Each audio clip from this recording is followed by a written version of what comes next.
GBH, Boston, presenta, en asociación con el Museo de Arte Metropolitano, un proyecto de Annenberg CPB.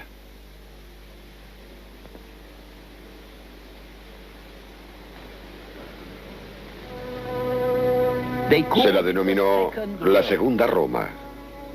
Una gran ciudad entre Europa y Asia y su vasto imperio que resguardaría la cultura greco-romana y la transmitiría a Occidente cuando la misma Roma estuviera bajo el dominio de los bárbaros. El Imperio Bizantino hoy en la tradición de Occidente.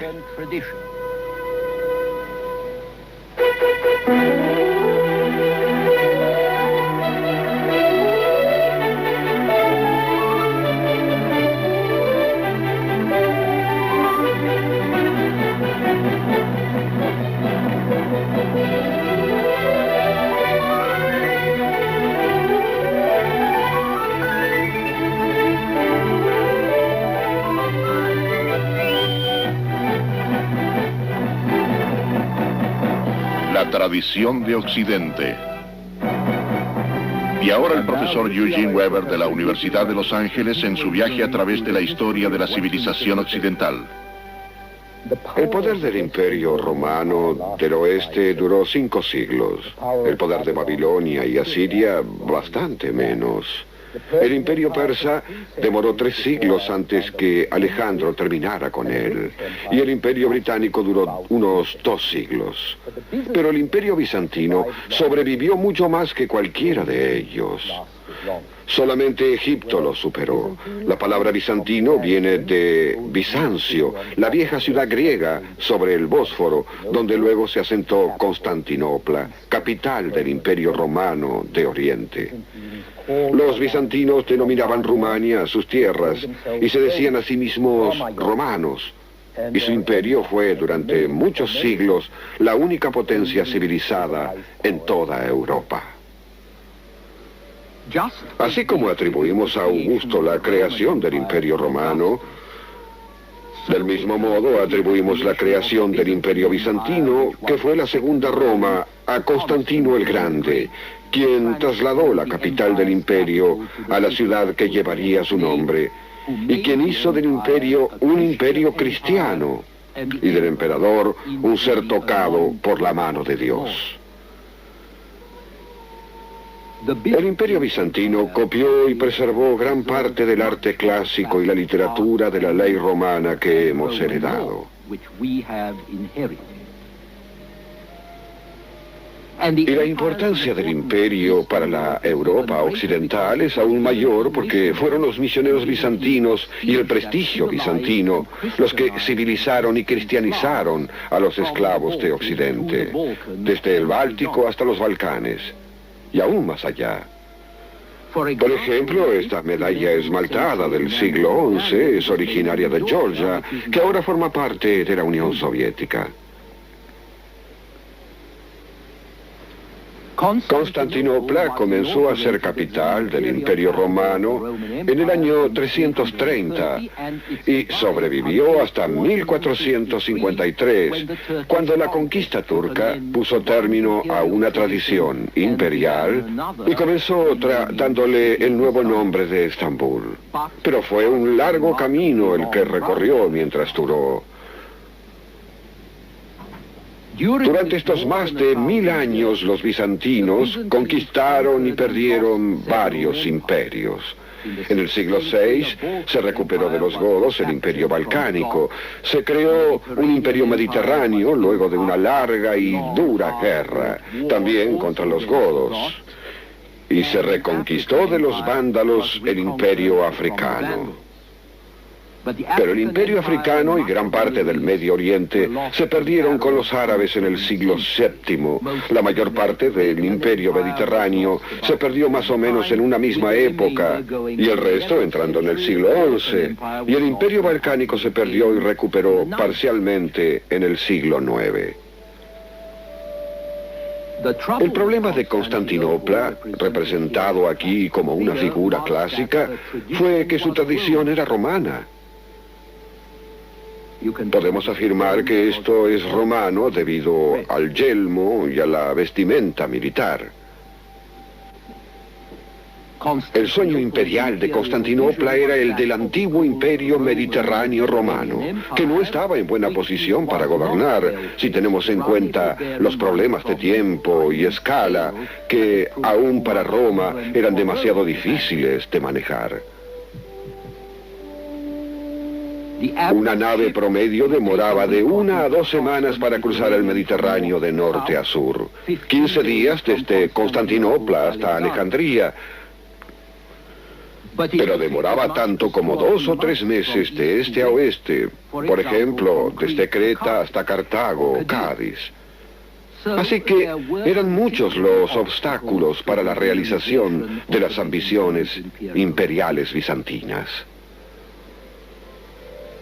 En el siglo VI, cuando el emperador Justiniano, que aquí vemos, recuperó a Italia de los godos y África del norte de los vándalos, agotó los recursos de Bizancio, arruinando además la economía de Italia y perdiendo gran parte de su población. De modo que no fue accidental que el imperio bizantino alcanzara su nivel más alto al tornarse más pequeño y más defendible entre los siglos VIII y XII. Había sobrevivido a nuevas series de invasiones bárbaras igualmente importantes y había perdido posesiones distantes del centro que ganaron los árabes y los eslavos, con lo cual se había vuelto más compacto. Sin embargo, por más que perdió esos territorios, Constantinopla continuó siendo lo que es hoy París o Nueva York, la ciudad principal en lujos, moda, cultura, también la ciudad del pecado, la corrupción y la tentación material, todo lo cual, se mire como se mire, no es poco logro. La ciudad estaba construida en una alta península del Bósforo, donde Europa está muy cerca de la costa asiática. Emplazada entre Europa y Asia, Constantinopla era una encrucijada por excelencia. Comandaba la ruta desde el Cáucaso y las estepas hasta el Mediterráneo, y también la ruta desde el valle del Danubio hasta el valle del Éufrates. Los Balcanes eran algo así como la parte de atrás. Asia Menor estaba justo del otro lado del agua, y más allá estaban Siria y la Mesopotamia. De modo que Constantinopla estaba perfectamente situada para servir como capital de un reino que unía Oriente y Occidente, que conectaba la cultura greco-romana con el cristianismo y con la civilización oriental. Y su historia es en verdad el puente que nos une con Egipto, al que llegó a gobernar, y con Persia, contra la que combatió y a la que finalmente derrotó, y hasta con Alejandro Magno, cuyo título de Basilea o rey real adoptaron los bizantinos para sus propios soberanos.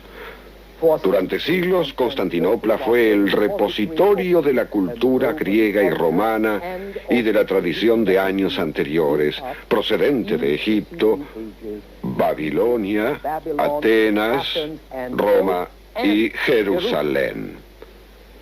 Nuestra civilización no sería tal cual es hoy si la ciudad de Constantino no hubiese permitido transmitir estas tradiciones, transmitir el latín de Roma y el griego de Atenas, las habilidades, las artes, el pensamiento, las memorias, a los bárbaros de Occidente y a sus sucesores gradualmente civilizados.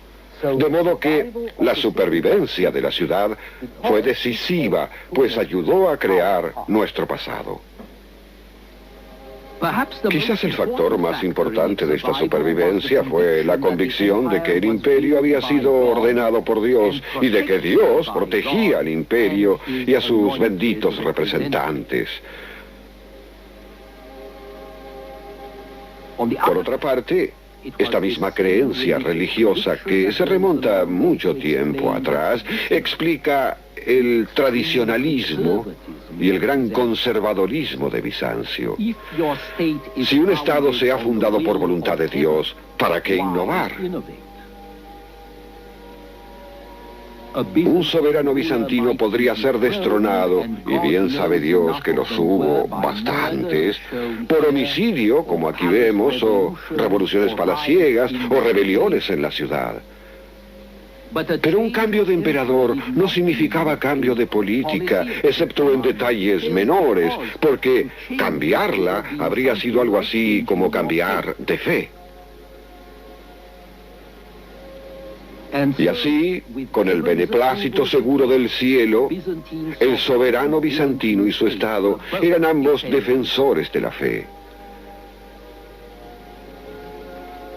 La concentración de la autoridad total en manos del representante de Dios, como el emperador representado aquí, era en sí una gran fuente de fuerza. En el oeste, los hombres vivían bajo muchos sistemas legales diferentes: la ley tribal, la ley local, la ley señorial y la ley del Estado central o pseudo-Estado central. Libraron una continua batalla para ser admitidos desde el campo, desde las provincias. Esa batalla duró siglos y no lograron establecerse realmente hasta épocas bastante recientes. Aquí, por ejemplo, estaban los grandes terratenientes de la Italia del siglo VI, quienes eran la imagen de la ley. Pero en el Oriente solo había una ley, y esa ley romana emanaba de una única fuente, el soberano.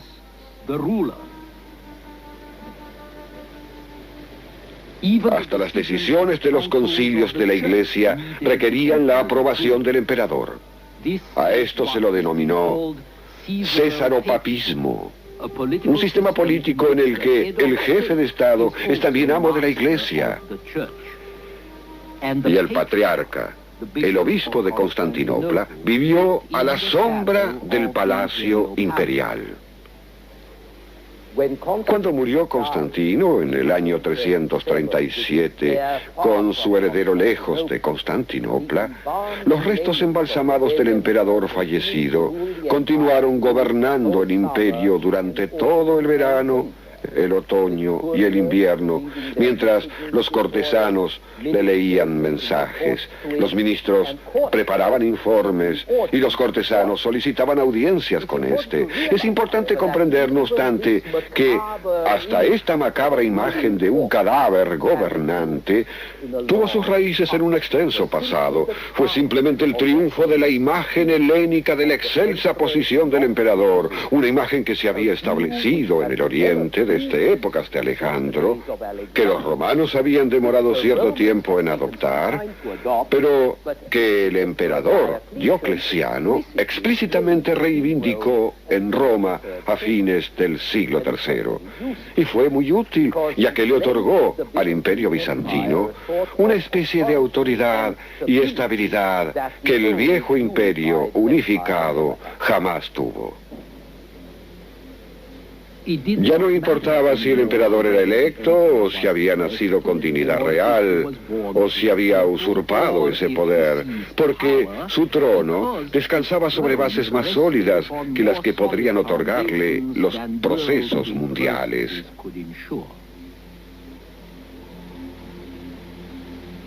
Era el elegido de Dios, desde su nacimiento hasta cumplir la voluntad del cielo.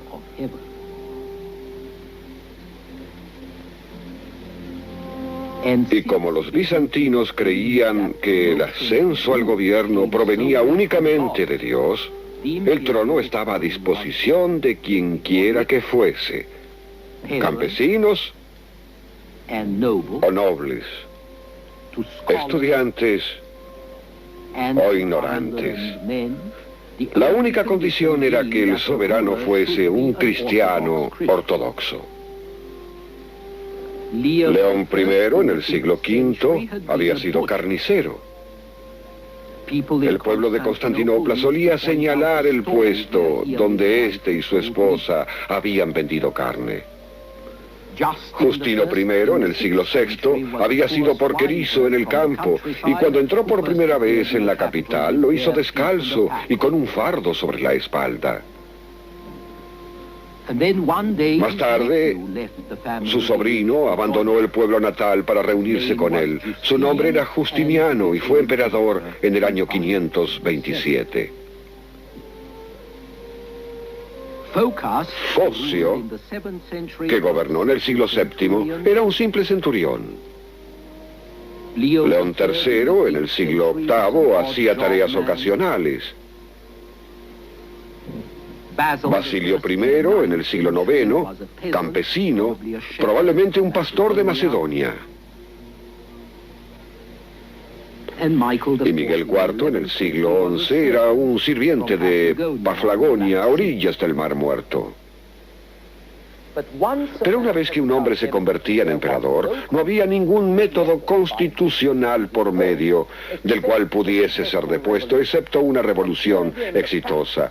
Y aquí otra vez el factor éxito le ponía el sello de beneplácito divino al hombre que, en caso de perder, sería un simple usurpador y sería castigado con el peor rigor.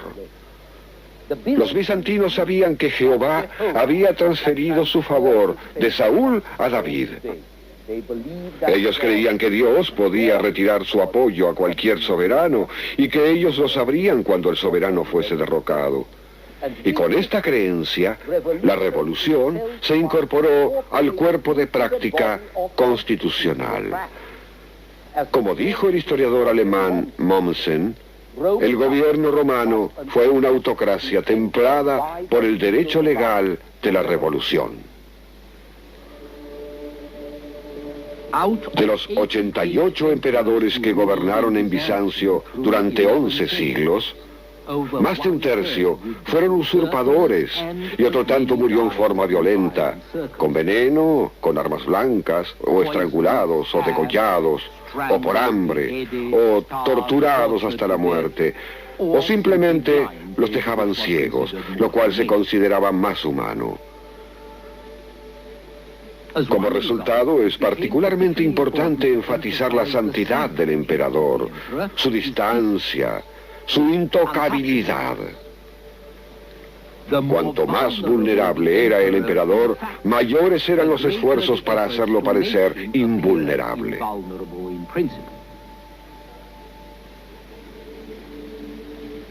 Este es Constantino II y su emperatriz, quienes gobernaron en el siglo IV. Esto es cuando el imperio estuvo más amenazado.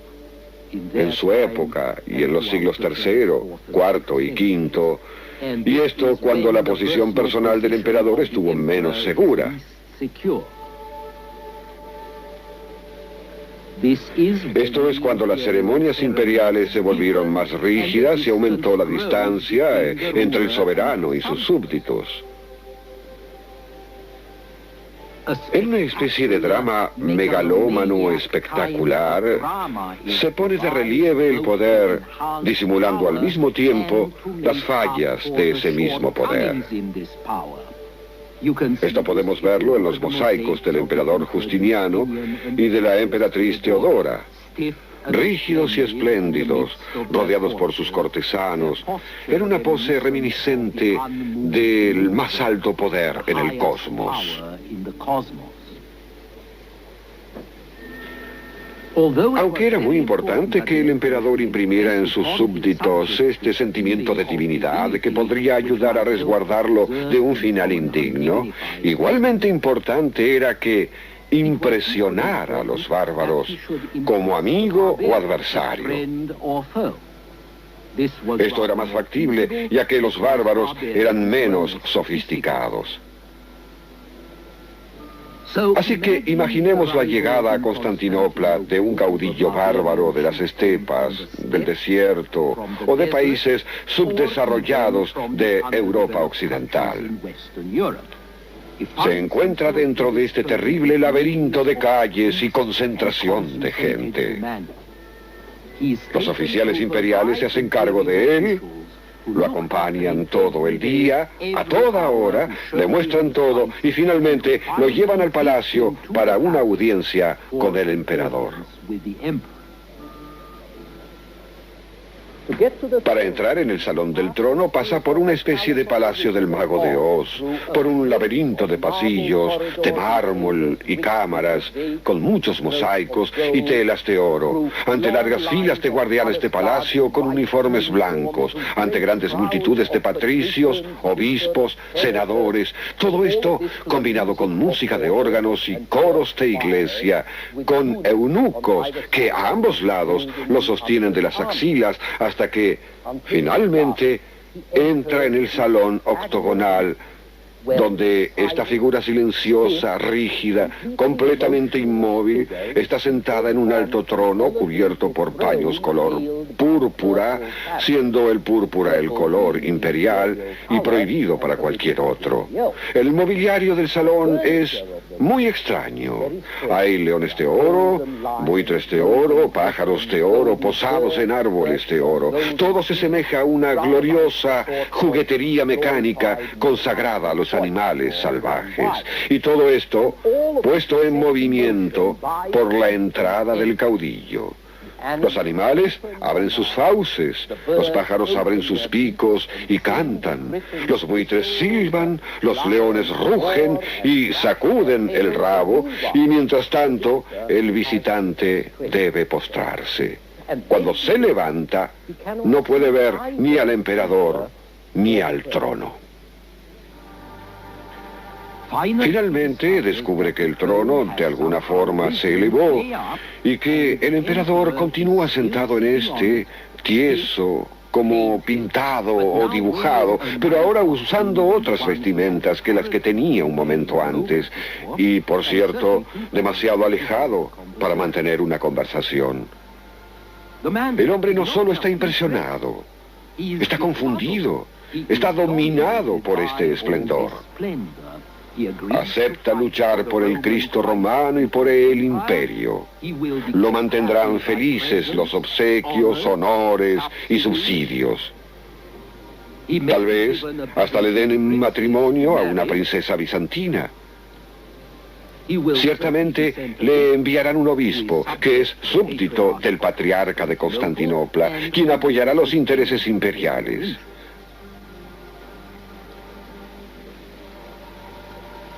Los bizantinos y sus emperadores comprendían que la diplomacia era más barata que la guerra, porque si la diplomacia funciona, los enemigos combaten en la guerra por nosotros. Y aun cuando no funcione, ayuda a ganar tiempo.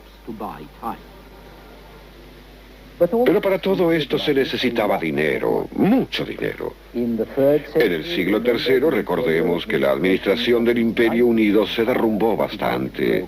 La inflación hizo que los precios se elevaran tremendamente y la economía del imperio amenazaba retrotraerse al sistema del trueque. Pero luego, en el siglo IV, la reforma restauró el valor del dinero y se restableció la tributación con el fin de mantener a un gobierno burocrático. Esto salvó a Oriente, pero no pudo salvar a Occidente, que retrocedió a una economía de trueque bajo gobernantes bárbaros y que cada vez se debilitó más al no poder pagar para protegerse. La parte del este del imperio, sin embargo, estaba salvaguardada por una firme administración y por una economía estable que sostenía su diplomacia y le permitía pagar a sus soldados con oro.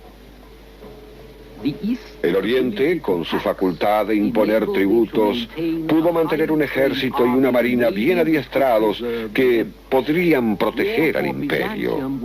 Para Bizancio la guerra era un asunto bastante serio, de modo que los bizantinos mantuvieron y crearon estrategias y adelantos prácticos de una forma que a los bárbaros y más tarde a los nobles poco les importaban. Los bizantinos crearon disciplinas y tácticas y también armas secretas como el fuego griego, una mezcla sobre la base de petróleo semejante al napalm que se podía disparar desde las naves y desde las murallas. Resultó ser mortífero contra las flotas árabes y eslavas. Y lograron mucho con poco. Esta medalla conmemora el triunfo del general Belisario, quien durante el reinado de Justiniano reconquistó África del Norte de los vándalos con unos 15.000 hombres e Italia con solo unos 8.000. Hacia el siglo X, el total de las fuerzas militares bizantinas ascendía a lo sumo a 140.000 hombres. Pero había una institución aún más importante que el ejército para la supervivencia y la unidad del imperio bizantino. Y esa era la iglesia, que ahora se llamaba ortodoxa griega. Griega porque Bizancio había sido una antigua ciudad griega y su sucesora Constantinopla heredó su tradición helénica. Y ortodoxa, porque esta, según opinión propia, era la única que representaba la doctrina correcta. La fe de la Iglesia se convirtió en el vínculo que, en gran medida, tomó el lugar de una nacionalidad común y su posición en la sociedad fue decisiva para el Estado de un modo en que la Iglesia latina en Roma jamás lo fue. En nuestro próximo programa veremos cómo y por qué.